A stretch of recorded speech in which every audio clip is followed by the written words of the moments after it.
نبی صلی اللہ علیہ وسلم حصہ دوم حضرت ابراہیم علیہ السلام۔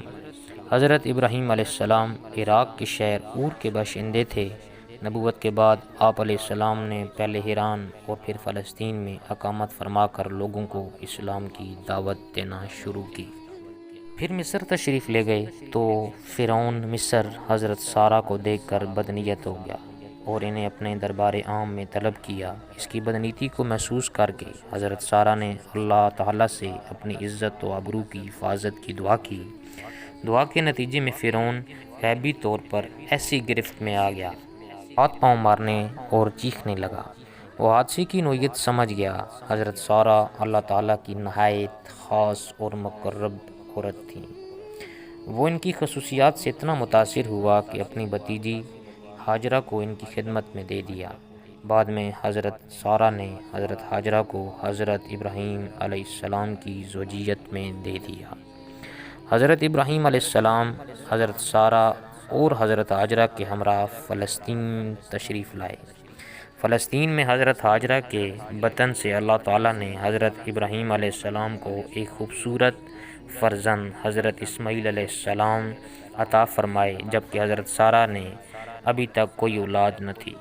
بیٹی کی پیدائش پر حضرت سارہ بڑی ملول ہوئیں۔ ان کے دل میں نسوانی رشک پیدا ہوا۔ انہوں نے حضرت ابراہیم علیہ السلام سے کہا کہ حضرت ہاجرہ کو میرے گھر سے نکال کر دور دراز مقام پر چھوڑاؤ۔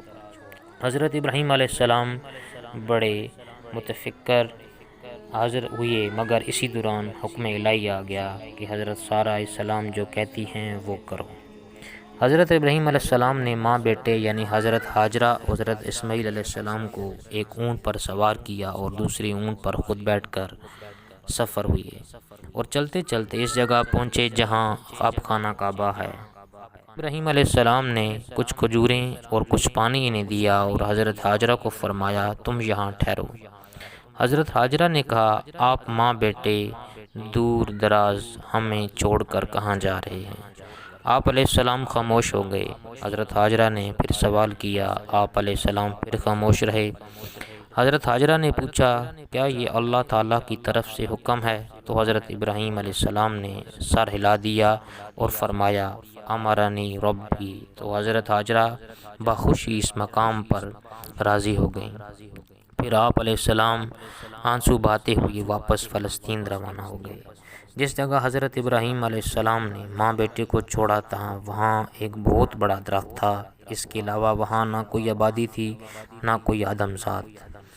دور دور تک ریت کے ٹیلے تھے۔ پاس بہت بڑا ریت کا ٹیلہ تھا، یہی ٹیلہ بیت اللہ شریف تھا۔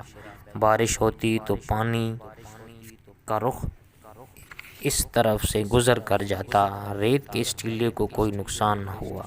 حضرت ابراہیم علیہ السلام کی رخصتی کے بعد حضرت ہاجرہ گھڑی دگھڑی انتظار کرتی رہیں۔ جب آفتاب گرم ہوا اور گرم لوپ کے تھپیڑے سے پڑنے لگے تو چند لمحات ہی بعد ہی پانی کا ذخیرہ ختم ہو گیا۔ گرمی کی اس شدت اور پیاس کی اس شدت بہت بڑھ گئی۔ اب ننھے اسماعیل علیہ السلام کو شدت سے پیاس محسوس ہوئی۔ وہ پانی کے لیے رونے چلانے لگے۔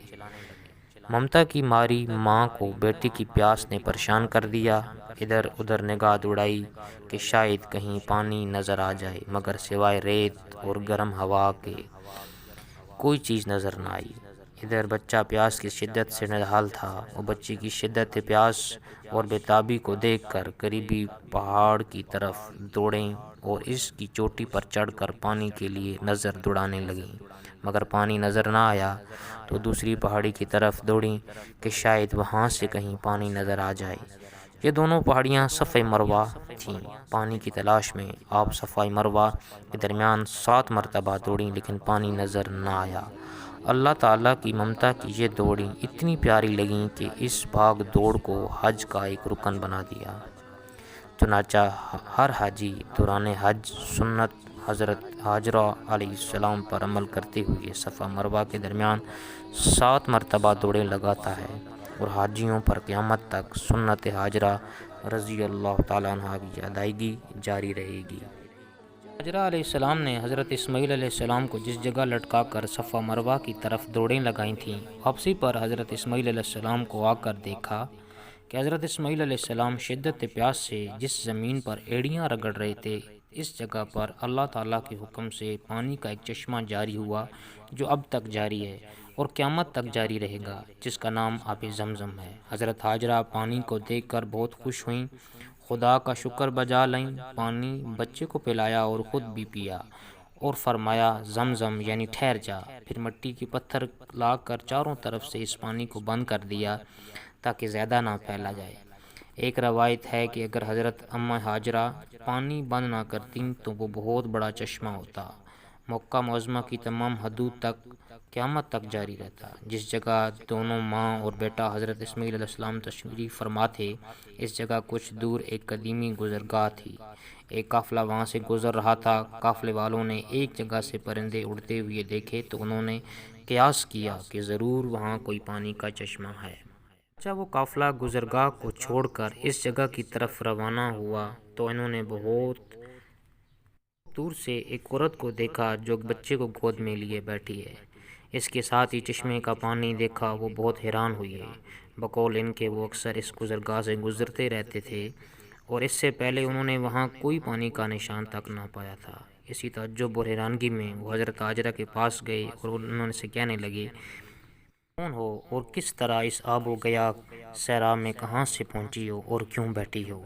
اس پر حضرت حاجرہ نے انہیں اپنی سرگشت سنائی۔ وہ لوگ صحرائی خانہ بدوش تھے جن کا کوئی مستقبل ٹھکانہ نہ تھا۔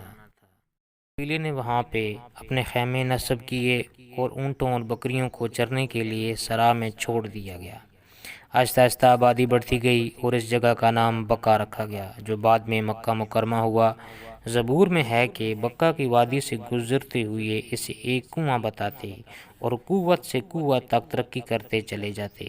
قرآن پاک میں اس بارے میں یوں ارشاد ہے، اِنَّ أَوَّلَ بَيْتٍ وَوُضِعَ لِلنَّاسِ لِلَّذِي بِبَکَّةَ، ترجمہ پہلا گھر جو انسان کے لیے بنایا گیا وہ بقا میں تھا۔ وقت گزر گیا، حضرت اسماعیل علیہ السلام جوان ہو گئے۔ آپ علیہ السلام بہت خوبصورت تھے۔ قبیلے والوں نے اپنے خاندان کی ایک لڑکی سے آپ علیہ السلام کی شادی کر دی۔ اسماعیل علیہ السلام کی شادی سے پہلے وہ واقعہ پیش آیا جس کی سنت آج تک جاری ہے اور قیامت تک جاری اور ساری رہے گی، یعنی قربانی۔ اس سلسلے میں یہود نے تورات میں ترامیم کر ڈالی ہیں۔ وہ حضرت اسماعیل علیہ السلام کے متعلق کہتے ہیں کہ وہ ہرگز ذبح نہ تھے بلکہ اصل ذبح حضرت اسحاق علیہ السلام تھے۔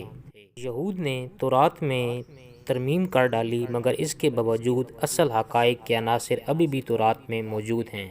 سابقہ شریعت کی روح سے قربانی صرف اس جانور یا آدمی کی ہو سکتی ہے جو پہلوٹا بچہ یا جانور ہو، چنانچہ جن مینڈوں کی قربانی کی تھی وہ بھی پہلوٹے بچے تھے۔ حضرت ابراہیم علیہ السلام کو بیٹے کی قربانی کا جو حکم ہوا تھا اس میں قید تھی کہ وہ بیٹا قربان کیا جائے جو اکلوتا ہو اور محبوب ہو، جو اولاد خدا کی نظر کی جاتی ہے۔ تورات کی شریعت کے مطابق اس کو باپ کا ترکہ نہیں ملتا جاتا۔ نیز قربانی کے لیے جو شرائط سابقہ شریعت کی روح سے عائد تھیں، حضرت ابراہیم علیہ السلام نے انہیں پیش نظر رکھا۔ حضرت اسماعیل علیہ السلام اکلوتے اور پہلوٹے بچے تھے کیونکہ اس وقت تک حضرت سارہ سے کوئی اولاد نہ تھی اور حضرت ہاجرہ سے بھی۔ حضرت اسماعیل علیہ السلام اکلوتے اور پہلوٹے بچے تھے۔ حضرت اسحاق علیہ السلام بعد میں پیدا ہوئے تھے اور حضرت اسماعیل علیہ السلام کی پیدائش کے بعد حضرت ہاجرہ کی ہجرت بحکم رب العالمین تھی۔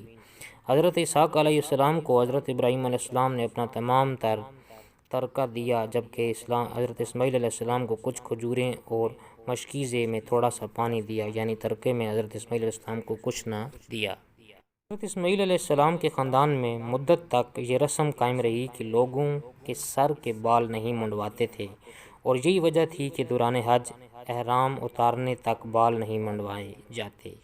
یہ اسماعیل علیہ السلام کی یادگار ہیں۔ تورات میں درج ہے کہ اب تو حاملہ ہو گئی اور بچہ جننے گی اور اس کے سر پر استرانہ پھیرا جائے گا کیونکہ یہ خدا کے لیے نذر کیا جائے گا۔